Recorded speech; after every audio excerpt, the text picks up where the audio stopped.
The first time I heard it, I was alone in the hospital corridor, the fluorescent lights flickering above me, and it sounded like soft footsteps trailing behind me.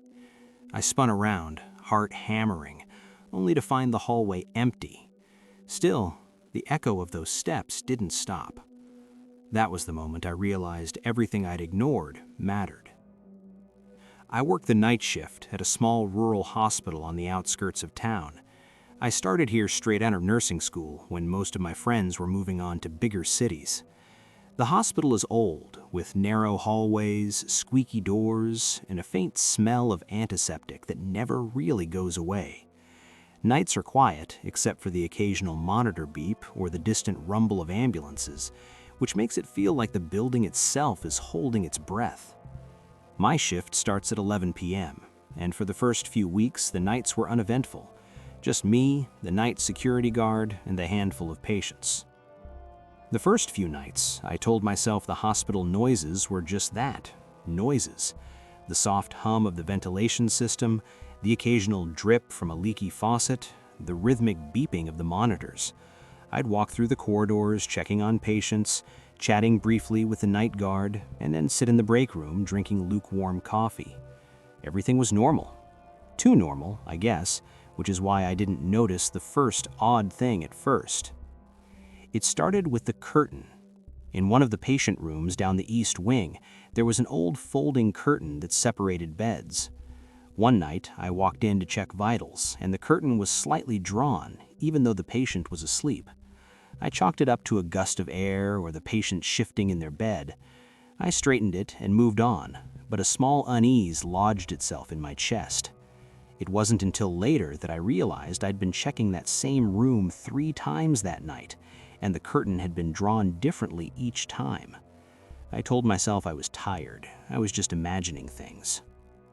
A week passed, and the incident started to accumulate. The soft footsteps returned, always behind me in the same hallway, fading whenever I turned around. One night, while doing routine sharding in the nurse's station, I heard a distinct sigh behind me. The sound was slow, deliberate, almost like someone exhaling after holding their breath for too long. I whipped around. Nothing. The empty hallways stared back at me like a mocking face. My fingers trembled slightly as I typed, convincing myself that stress and fatigue were making my mind play tricks. Then the voices started. At first, it was faint murmuring, so soft I thought it was coming from the TV in the break room, but I began noticing them when I was alone with patients. Whispered words, too low to understand, drifting through the rooms. One night, I was checking on a patient recovering from surgery. As I leaned over to adjust his blanket, I heard someone whisper my name. I froze, my blood running cold. I looked around the room, the lights flickering above, the IV drip dripping steadily. The patient was asleep. I couldn't see anyone else. I even called the night guard, but he laughed it off, saying I probably just had too many energy drinks. I wish I could believe him. The most unsettling part was that it seemed aware of me. I would hear it behind closed doors, in rooms I had just checked. Sometimes the lights would flicker, and the overhead speaker would crackle with static, almost like a warning. One night, I walked past the surgical wing, and all the doors were locked, but I could hear faint scraping from inside. I pressed my ear to the metal door and froze. It sounded like someone, or something, was moving the surgical tools, dragging them across the metal trays. I ran back down the hall, my stomach in knots. I began documenting everything in a journal, trying to make sense of it. I started noticing patterns. The noises, the whispers, the shifting shadows all seemed concentrated in one area, the old East Wing. That wing had been closed for renovations last year, but had reopened suddenly, with minimal inspection. Patients stayed there, but it had fewer cameras, fewer nurses passing through. It felt different. The air smelled faintly metallic, colder than the rest of the hospital, and even the fluorescent lights seemed dimmer. I tried to rationalize it. Drafts, faulty wiring, overactive imagination, but the unease only grew stronger.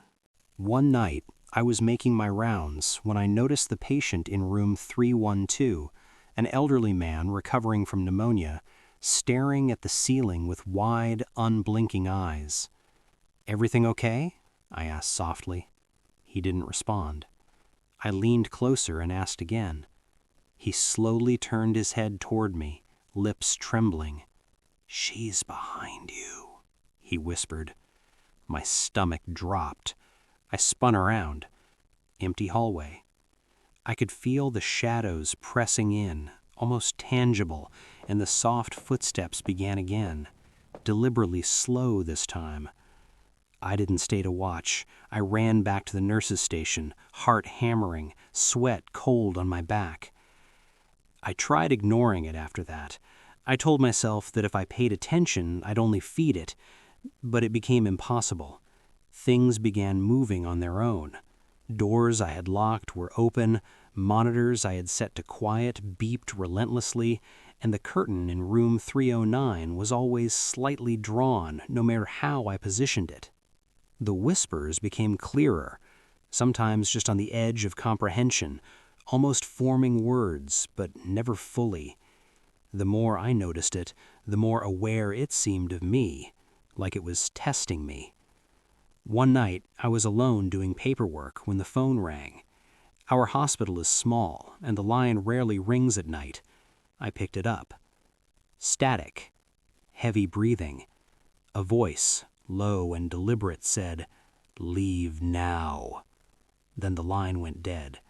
My hands shook as I set the receiver down. I went to the night guard, but the line was dead at the other end too. That was when I started to understand that this wasn't fatigue or imagination. It was something else, something that had been in the hospital before I arrived. The escalation continued.